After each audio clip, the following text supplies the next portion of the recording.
وسائل الإعلام الأمريكي في آخر 48 ساعة ملهاش حديث غير عن السيناتور الديمقراطي بوب ماندينيز وزوجته، وده بعد مهاجمة البوليس الفيدرالي ال FBI لمنزله. وجدوا في منزله مجموعة من السبائك الذهبية ومبالغ مالية تقدر بمئات الآلاف من الدولارات.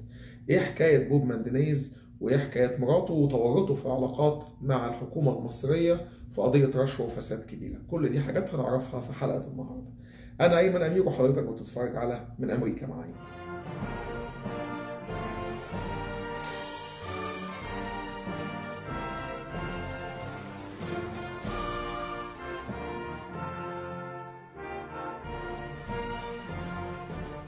اهلا بكم من امريكا مع ايمن. اللي بيتابع من حضراتكم وسائل الاعلام الامريكيه CNN، نيويورك تايمز، اي موقع من المواقع الاخباريه او الجرائد الرسميه في امريكا ملهاش حديث غير عن السيناتور الديمقراطي عن دايره نيو جيرسي بوب ماندينيز. بوب ماندينيز اكتشف الفتره الاخيره في منزله في تقريبا من شهرين بالظبط مبالغ مالية كبيرة تتراوح ما بين حوالي تقريبا 480 ألف دولار ومجموعة من السبائك الذهبية. والتحريات اللي اتعملت من ال FBI أو المباحث الفيدرالية الأمريكية أثبتت أن المبالغ دي تم تقاضيها لبوب ماندينيز وزوجته عن طريق 3 من رجال الأعمال المصريين. دي مش أول مرة يتم اتهام بوب فيها بقضية فساد أو قضية رشوة. تم قبل كده توجيه التهمة ليه في 2010، ولكن أخذ فيها براءة. المرة دي الموضوع مختلف تماما، لأن التهم الموجهة لبوب هي قضايا فيها نوع من أنواع التخابر، وده لأن التحريات اللي عملتها ال FBI بتقول إن السيناتور الأمريكي بوب ماندينيز اللي عن دايرة نيو جيرسي ليه علاقات مع بعض رجال الأعمال المصريين، وتصورت ليه صور وفي أماكن عامة فهم بيسهروا مع بعض واحتفالات. وبيقولوا كمان إن زوجته بتدير مجموعة من البيزنس بينها وبين المجموعة دي من الناس. والمبالغ اللي تم رصدها أو اللي تم التحفظ عليها هي حوالي مبلغ 480 ألف دولار أمريكي، وبعض السبائك الذهبية يقال إن هي حوالي تقريبا 3 سبائك ذهبية اتوجدت في بيت بوب في نيو جيرسي. وبيقال إن السبب وراء الموضوع ده هو عدة أسباب، أو الأسباب اللي تقاضى الرشوة دي بسببها عدة أسباب لها علاقة وثيقة جدا بالحكومة المصرية. السبب الأول هو إن هو سهل بعض المعلومات لها علاقة بموضوع سد النهضة، والسبب الثاني هو أنه ساعد بعض رجال الأعمال المصريين اللي هم الثلاثة اللي ذكرنا لحضراتكم عنهم في مقدمة الفيديو تسهيلات تجارية. منهم واحد من رجال الأعمال ده بيشتغل في مجال تصدير اللحوم لأمريكا، أو صناعة اللحوم الحلال في أمريكا.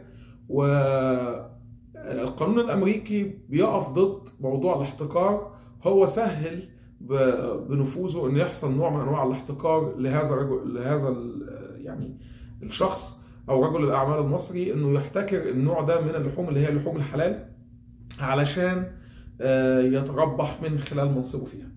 وثالث حاجة وأخطر حاجة، ودي اللي اتكلم عنها قبل كده الرئيس السابق دونالد ترامب وهفكركم بيها، وهي في 2020 قبل مغادرته البيت الأبيض، وهي المعونة الأمريكية.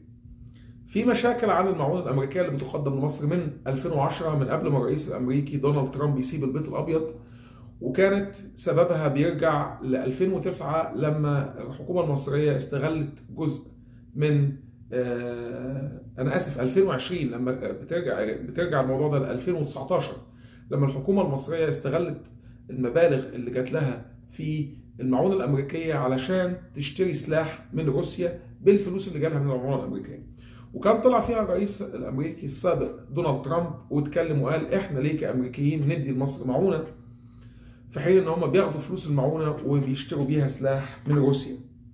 وتم تجميد جزء من المعونة العسكرية اللي بتروح لمصر، اللي كانت اوريدي تم تقريرها لمصر. الكلام ده في سبعينات القرن الماضي، بعد ما كان حصل معاهدة السلام ما بين مصر وما بين إسرائيل بعد حرب 73 حصلت معاهدة كامب ديفيد، وعلى أثر معاهدة كامب ديفيد كان الحكومة الأمريكية قدمت جزء من المعونة الأمريكية اللي هي اليو اس ايد، كانت اتقدمت جزء من المبالغ دي في صورة معونات أو مساعدات عسكرية لمصر. الحكومة المصرية في 2019 استغلت جزء من المبالغ دي إنها اشترت بيها سلاح من روسيا، والأمر طبعا اللي بيتعارض مع المصالح الأمريكية المصرية، لأن الرئيس دونالد ترامب ساعتها قال طب لو أنت عايز تشتري سلاح بالفلوسي تعالى اشتري من عندي، مش أنا أدي لك المعونة وأنت تروح تشتري بيها فلوس من جهة تانية، تشتري بيها سلاح من جهة تانية.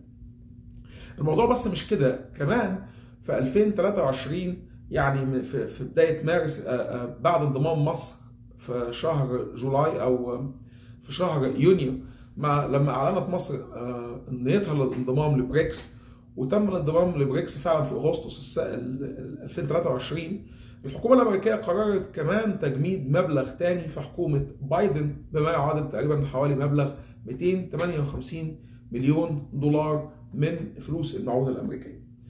بوب متورط في انه حاول ان هو يستغل نفوذه جوه الكونجرس الامريكي انه يسهل موضوع اعادة اموال المعونة الامريكية مرة تانية للحكومة المصرية.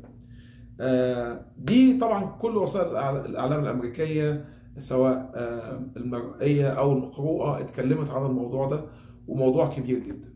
احنا بس بنطرح لحضراتكم الاخبار والكلام اللي اتقال في الاخبار الامريكية، بما ان احنا هنا في القناة عندنا مشغولين دايما ان احنا بنغطي الحاجات اللي بتحصل في الميديا الامريكية. بس السؤال اللي هسيبه لك في نهاية الحلقة ومستنيك تجاوب عليه في التعليقات، هل تفتكر فعلا ان الموضوع ده موضوع حقيقي، وان فعلا ان السيناتور الامريكي الديمقراطي بوب ماندينز متورط فعلا بتسريب معلومات للحكومة المصرية بخصوص سد النهضة او موضوع المساعدة في عودة المعونات الامريكية مرة تانية، ولا الكلام ده مش صحيح؟ وهل فعلا ممكن يكون بوب ماندينيز هو طرف في بداية خيط لقضية جاسوسية كبيرة جدا تكون متورط فيها بعض الحكومات العربية؟ ده اللي هتكشفه لنا الأحداث في الفترة اللي جاية. هستنى تعليقاتكم وهستنى اقتراحاتكم في التعليقات، واشوفكم ان شاء الله الحلقة الجاية. بشكركم جدا لمتابعتكم، وكان معاكم أيمن من أمريكا.